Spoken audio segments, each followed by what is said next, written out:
So the biggest moves of the NFL offseason are done, right? I mean, there could still be a ridiculous trade, maybe one or two more free agent signings. But for the most part, the work is done. You got to fill out your roster. There's small moves. Where do the Panthers stand? Right? The free agency has happened. The draft has happened. When they are compared to their peers, right, to the other teams in the NFL, where do they stand? ESPN did this exercise. And they said, let's power rank, right? Everybody loves the power rankings. They power ranked the entire NFL. Carolina came in at 27th. Out of 32 teams, they came in at 27th. And right? Carolina's been wallowing in the upper 20s, in the 30s for too long now, and I'm sure because there is positive energy, because finally there's a coach, GM, owner kind of alignment, because stability, you were hoping for better. I think I've built up some credibility here. Because last offseason, when there was a significant amount of positive buzz with the Panthers, I was one of the few media personalities, I believe, that was going, relax. They're still bad. Relax. They're still one of the worst teams in the league. Are they better? Did they make moves that would set them up for success in the future? Yes, but there were still so many gosh darn holes on the roster this past year that I didn't see a path to them being, like, best case scenario was 6 wins. Best case. If everything broke their way. They had a couple bad injuries, a couple games that came down to coin flips didn't go their way. Yeah, what just wasn't going to happen. So with that as my, like, I'm not going to sugarcoat it resume, this year does feel a bit like those of us that are paying close attention to the Panthers know something that the national casual, I try to follow all 32 teams, doesn't know. I think the Panthers are middle of the pack this season. Right? Last year, they still aren't good. This year, it's okay to expect more. And I think most of the trepidation, most of the caution is centered around the defense. I have higher expectations for the defense than most. Well, it can't get much lower than we were last year, so that makes sense. Correct. But even last year's defense, when you think about it, wasn't as bad as last year's defense.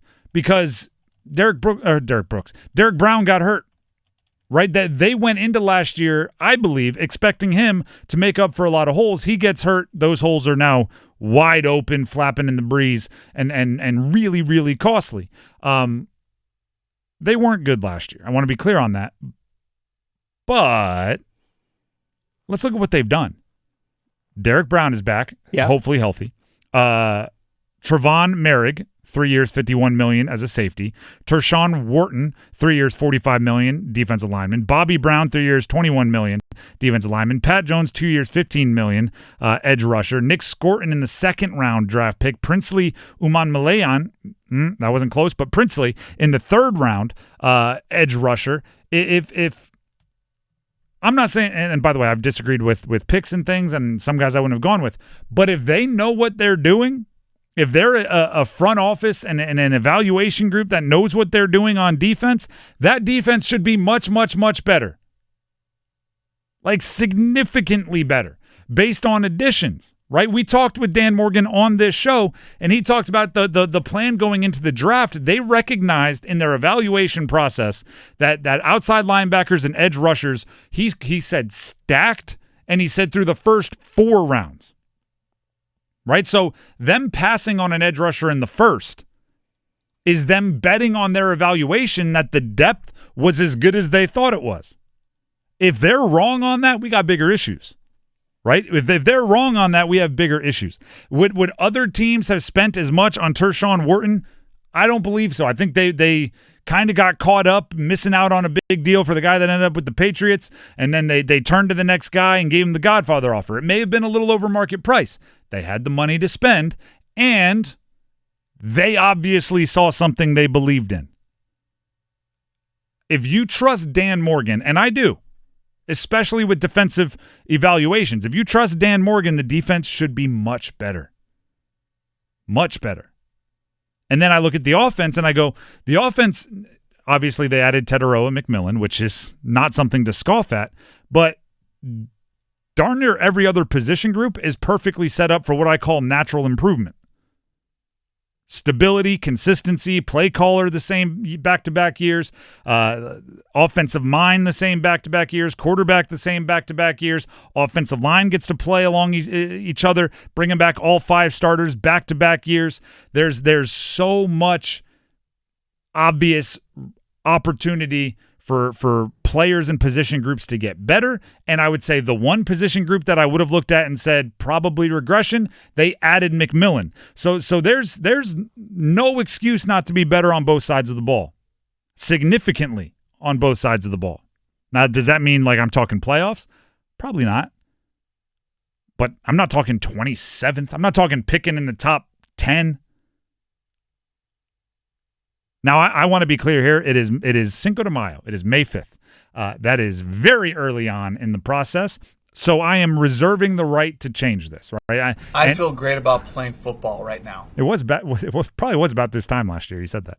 I am reserving the right to change this, and you can't call me a flip-flopper. Okay? If more information appears and something changes my mind, I want to be able to do that. I'm putting him 17th.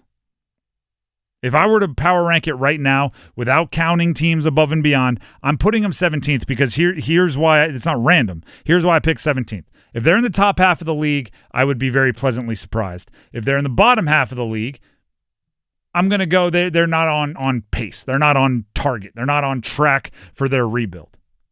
17th is right. It's a 32. I wish I could go, 16 and a half.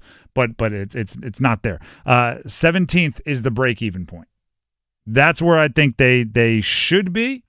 If they're better than that, I'm going they might be out-kicking their coverage a little bit. If they're below that, I think they're off schedule. But looking at their roster, I don't see nearly the amount of holes on their roster or the size of holes on their roster that I was counting last year when I was running around being chicken little to everybody that was getting way too far ahead of themselves with the new era. I mean, it's going to be a pretty drastic climb for the defense just to even get to like 20th in the NFL because that was a historically bad defense last year. Let's keep that in mind. They weren't just bad. They weren't bad. They were historically bad last year. And that's hopefully all those guys that you just mentioned, the guys that they drafted, hopefully they come together. That's the biggest thing. It's on Evero now. The fact that they brought you back and brought all these guys in, you better make something work out there. Can I spin zone this? Sure. After a season like that where, first of all, they took a ton of resources from defense and put it on the offensive side of the ball last season, they were forced to play a lot of young guys. We're talking Shaw Smith-Wade. We're talking Damani Richardson, like guys that were Trevin Wallace, guys that were forced into action that probably would have been better off as depth pieces at best in their very early on in their career. I will say I'll push back slightly on that. Richardson didn't play till late because of injury. Smith-Wade didn't play till real late. Like it was already bad before those guys even got inserted into the lineup. No, but I'm saying because it was bad, those guys now have experience that they would not have gotten if they were, practice squad guys for the 4th best defense in the league. So now they come back, right? You have Trayvon Moehrig playing, probably Lathan Ransom. I still don't know what they're going to do with free safety. I'm still worried about it. But now Damani Richardson is a depth piece. If things go sour, he has a bunch more experience, right? The linebackers, Trevin Wallace, whether it is or it isn't in the starting lineup, I guarantee you that if he's not there and somebody gets hurt and he's forced into action again, he's better for it. So there are weird silver linings to being a bad defense if the next year you do make significant kind of overhaul changes because now the young players that you keep around, they played in the NFL last year more than they probably would have on a good defense, and I think that's important. Again, I'm not sizing banners, right? I'm not asking for ring sizes or anything like that. But I am saying it's okay this year to expect 7-8 wins, right? And I don't know exactly what we're going to put on it, but 7 or 8 wins, it's okay to expect it. I won't run around going, "You're way, way, way overconfident," like I did last season. Which, by the way, 27th, I'll run around saying, let yourself live, man. Be optimistic. Like I'm going to encourage the doomsdayers to come out of their bunker a little bit this preseason. And you got to think they have 5 wins with that historically bad defense. They still won 5. Mm-hmm. So again, get the defense to, again, 21st, 20th in the NFL in terms of depending on what metric and stuff you want to look at, then you're like, wait a second, the offense, like you said, makes that natural progression. Yeah, you should be looking at a 500 team. If you're 21st in defense and 16th, 14th in offense, yeah, you're in most games and might win in the NFC South. And I like Bryce's moxie than the close games, which is a nice little thing to fall back on if you don't have a top 5 unit on either side of the ball.